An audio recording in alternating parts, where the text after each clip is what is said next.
విలన్కేమో ఇట్టు పడదు, హీరోకేమో ఫ్లాప్ పడదు, దిల్ రాజుకేమో పొక్క పడదు. అనుగచ్చతి ప్రవాహాన్ని ప్రవాహంలో కొట్టుకుపోయిందని చెప్పొచ్చు.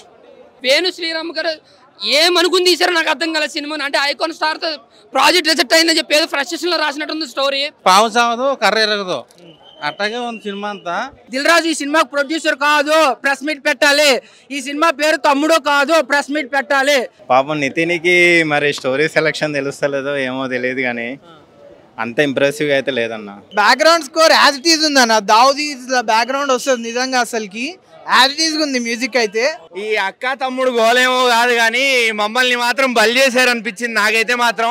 స్టోరీ పరంగా కాదన్న, ఆ ఎఫెక్ట్స్ అసలు బోరింగ్, చాలా బాగుందన్న సినిమా. అసలు నాకైతే నచ్చిందన్న. అనుగచ్చతి ప్రవాహాన్ని ప్రవాహంలో కొట్టుకుపోయిందని చెప్పొచ్చు. ఏం లేదు సినిమా అసలు ఎందుకు తీశారు, కంటెంట్ ఏంటి, తమ్ముడు అని టైటిల్ పెట్టారు, జస్టిఫికేషన్